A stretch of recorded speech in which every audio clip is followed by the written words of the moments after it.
Everyone, आप सभी का स्वागत है इस चैनल पर। आज मैं आपको बताऊंगा क्लास 10 बिहार बोर्ड का भौतिक विज्ञान यानी चैप्टर 5 है, जिसका नाम है ऊर्जा के स्रोत। जैसा कि आप स्क्रीन पर भी देख रहे होंगे और यहाँ पर भी आप देख रहे होंगे, पार्ट 5 ऊर्जा के स्रोत भौतिक विज्ञान है। इसी चैप्टर का जो मैं क्वेश्चन लिया हूँ वो ऑब्जेक्टिव क्वेश्चन है, जो बच्चे 2023 में मैट्रिक के एग्जाम देने वाले हैं उनके लिए काफ़ी इंपॉर्टेंट है ये वीडियो, क्योंकि इस चैप्टर के जो ऑब्जेक्टिव है वो काफ़ी इंपॉर्टेंट होते हैं। और इस वीडियो में जो ऑब्जेक्टिव लिया हूँ वो क्वेश्चन बैंक से है और रिपीटिंग क्वेश्चन है, जो बार बार क्वेश्चन पूछे गए हुए हैं, वही क्वेश्चन को इस वीडियो में लिया हूँ। तो चलिए वीडियो को शुरू करते हैं और आपको बताते हैं। पहला नंबर क्वेश्चन आप स्क्रीन पर भी देख रहे हैं कि ऊर्जा का ऐसे मात्रक क्या होता है। सबसे ज़्यादा बार क्वेश्चन ये पूछा गया हुआ है कि ऊर्जा का एसआई मात्रक क्या होता है। आप देखिए, कैलोरी है, जूल है, ताप है, न्यूटन है। आप 4 ऑप्शन यहाँ पर देख रहे हैं। यहाँ पर इसका आंसर होगा, हम आपको बता दें, इसका आंसर होगा जूल। क्या होगा? बी नंबर ऑप्शन इसका सही होगा, जूल। ठीक है, यानी ऊर्जा का ऐसा मात्रक जूल होता है। ऊर्जा का ऐसा मात्रक जूल होता है। आप इसको याद कर लीजिए, कई बार एग्जाम में पूछा गया हुआ है। जल विद्युत संयंत्र किस ऊर्जा को विद्युत ऊर्जा में रूपांतरित करता है? जल विद्युत संयंत्र जो होता है वह किस ऊर्जा को विद्युत ऊर्जा में रूपांतरित करता है? इसका आंसर हम आपको यहाँ पर बताने वाले हैं। आप लोग घबराइए नहीं, आप लोग इस वीडियो को अंत तक देखिए और वीडियो को एंजॉय कीजिए, क्योंकि वीडियो के साथ अगर आप एंजॉय से देखते हैं तो अच्छा लगता है। इसीलिए इसका आंसर होगा बी नंबर, नाभिकीय ऊर्जा को। जल विद्युत संयंत्र जो होता है वह नाभिकीय ऊर्जा को विद्युत ऊर्जा में रूपांतरित करता है। यहाँ पर होना चाहिए सौर कुकर, यहाँ पर एक्चुअली मिस्टेक हो गया है, हम सही कर देते हैं, आप लोग घबराइए नहीं। ठीक है, यहाँ पर होना चाहिए एक्चुअली में सौर कुकर। ठीक है, सौर कुकर। हाँ, सौर कुकर के लिए कौन सा दर्पण सर्वाधिक उपयुक्त होता है? तो सौर कुकर जो होता है उसके लिए सबसे ज़्यादा इम्पोर्टेंट, सबसे ज़्यादा उसके लिए महत्वपूर्ण जो दर्पण होता है वो कौन है? समतल दर्पण, उत्तल दर्पण, अवतल दर्पण, इनमें से सभी। तो देखिए इसका आंसर होगा, वो होगा उत्तल दर्पण, क्योंकि उत्तल बोला गया, अवतल दर्पण। हम आपको बताएंगे उत्तल छोटका भाई, अवतल बड़का भाई। अवतल में 4 अक्षर होता है। अवतल में यहाँ पर आप देख सकते हैं कि 4 अक्षर होता है। ठीक है, अवतल। ठीक है, इसमें 4 अक्षर होता है तो हम इसको बड़का भाई मानते हैं, और उत्तल में 3 अक्षर होता है तो हम इसको छोटका भाई मानते हैं। तो बड़का भाई का काम रहता है बड़का काम करना। तो हमको सौर कुकर जो होता है वो सौर कुकर के लिए जो ऊर्जा का हमको जो दर्पण चाहिए वो बड़का भाई चाहिए, ना कि छोटका भाई। तो इसीलिए हम क्या करेंगे, अवतल दर्पण का यूज होता है उसमें। ठीक है, नदी के विखंडन अभिक्रिया किसके द्वारा प्रेरित है? नदी जो होता है, नदी के विखंडन अभिक्रिया वो इलेक्ट्रॉन, प्रोटॉन, न्यूट्रॉन या इनमें से कोई नहीं। इसका आंसर होगा, ठीक है, इसका आंसर क्या होगा हम आपको बता दें, इसका आंसर हो जाएगा न्यूटन। ठीक है, नदी के विखंडन अभिक्रिया न्यूटन के द्वारा प्रेरित होता है, न्यूटन के द्वारा प्रेरित होता है। सौर कुकर में भोजन पकाने के लिए किस ऊर्जा का प्रयोग किया जाता है? सौर कुकर आप जानते हैं, जो सौर ऊर्जा से खाना बनाता है वो एक प्रकार का कुकर होता है। हमारे आपके घर में जो भी कुकर है वो कौन है? कुकर, वो कौन कुकर है? वो है आपका जो है ऊर्जा, मतलब आग वाला कुकर है। ठीक है, उसमें कुकर उसको बोला जाएगा। लेकिन सौर कुकर सौर ऊर्जा, मतलब सूर्य के प्रकाश से वो ऑब्जर्व करके खाना बनाता है। तो सौर कुकर में भोजन पकाने के लिए जो ऊर्जा का प्रयोग होता है वो कौन ऊर्जा होता है? पवन ऊर्जा ए नंबर में, बी नंबर में सौर ऊर्जा है, सी नंबर में जल ऊर्जा और डी नंबर में जीवाश्म ऊर्जा। चलिए इसका आंसर हम देखते हैं। इसका आंसर होगा सौर ऊर्जा। सौर कुकर में भोजन पकाने के लिए सौर ऊर्जा का ही जरूरी होगा, यानी बी नंबर ऑप्शन इसका सही है। जीव द्रव्यमान ऊर्जा स्रोत का उदाहरण निम्नलिखित में से कौन नहीं है? पेट्रोलियम, गोबर गैस, नाभिकीय ऊर्जा, कोयला। तो जीव द्रव्यमान ऊर्जा स्रोत का उदाहरण निम्नलिखित में से कौन है? पेट्रोलियम, गोबर गैस, नाभिकीय ऊर्जा, कोयला। इसका आंसर होगा नाभिकीय ऊर्जा, सी नंबर ऑप्शन इसका सही होगा, नाभिकीय ऊर्जा। पवन विद्युत जनित्र में पवन की चाल कम से कम होनी चाहिए।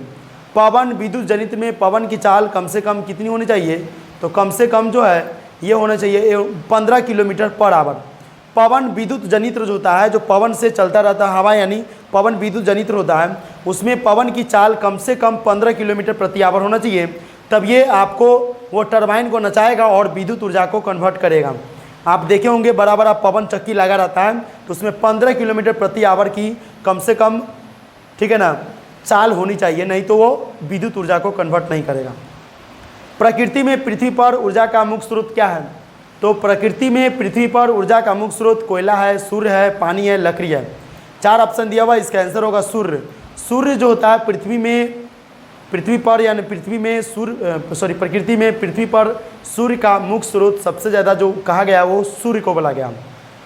नाभिकीय ऊर्जा प्राप्त करने हेतु आवश्यक होता है, नाभिकीय ऊर्जा हम प्राप्त करते हैं उसके लिए क्या आवश्यक होता है? हीलियम, क्रोमियम, यूरेनियम या एल्युमिनियम। 4 ऑप्शन है, इसका आंसर हो जाएगा यूरेनियम।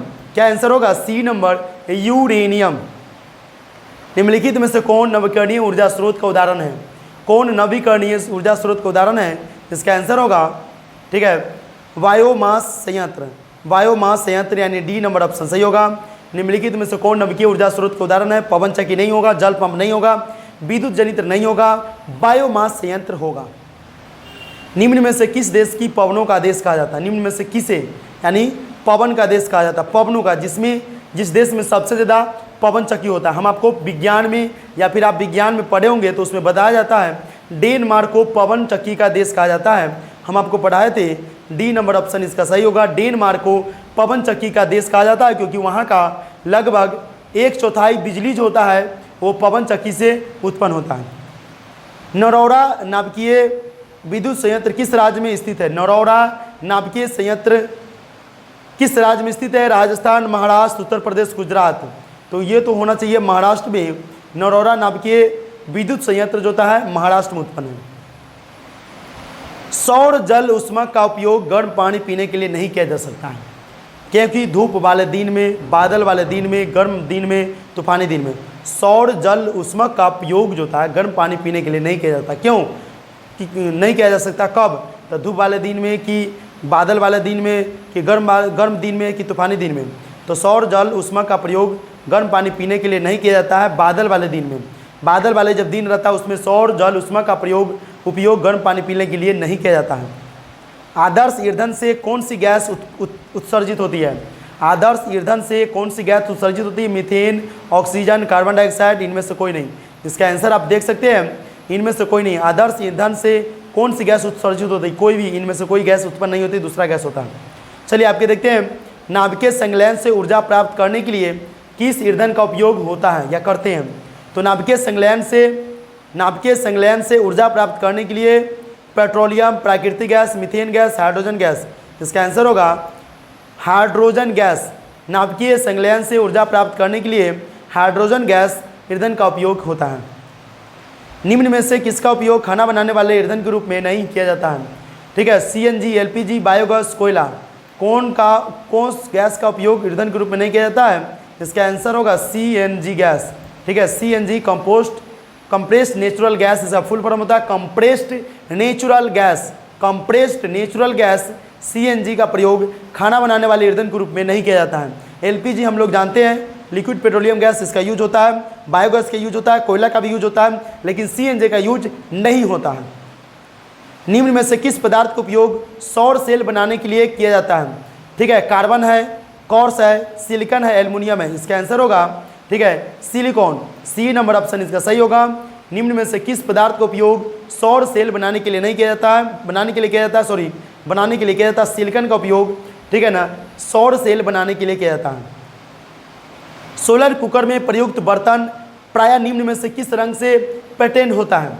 सोलर कुकर में जो प्रयुक्त बर्तन होता है वो किस रंग से पैटेंट होता है, मतलब पेंट होता है? उजला, काला, पीला, लाल। 4 ऑप्शन है, उजला, काला, पीला, लाल। 4 ऑप्शन में से आंसर होगा इसका काला। ठीक है, काला कलर से सोलर कुकर में प्रयुक्त बर्तन जो होता है वो प्रायः काला कलर्स के रंग से पैटेंट होता है, पेंट रहता है।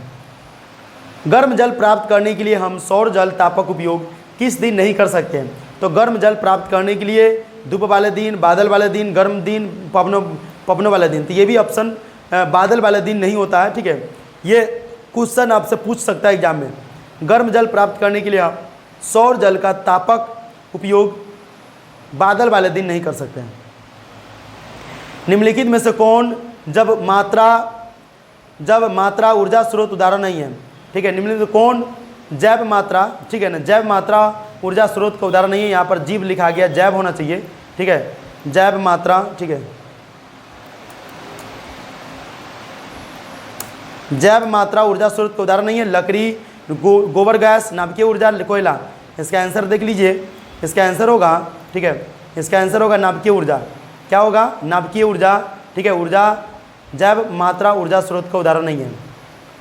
22 है, जितनी ऊर्जा स्रोत हम उपयोग में लाते हैं, यानी हम उपयोग में लाते हैं, जितनी ऊर्जा स्रोत हम उपयोग में लाते हैं उनमें से अधिकांश और ऊर्जा के निरूपित करते हैं। निम्नलिखित में से कौन सा ऊर्जा स्रोत अंततः सौर ऊर्जा से व्युत्पन्न नहीं किया जाती है?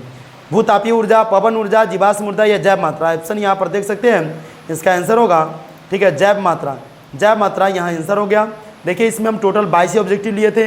अगर वीडियो आपको पसंद आया तो वीडियो को लाइक कर दे, ठीक है, नीचे कमेंट कर दे और चैनल को सब्सक्राइब ज़रूर कर दें, ठीक है। तो चलिए आज के लिए इतना ही, फिर मिलते हैं हम आपसे अगले वीडियो में केमिस्ट्री के नए चैप्टर के साथ, क्योंकि फिजिक्स का चैप्टर यहीं पर ख़त्म हो गया।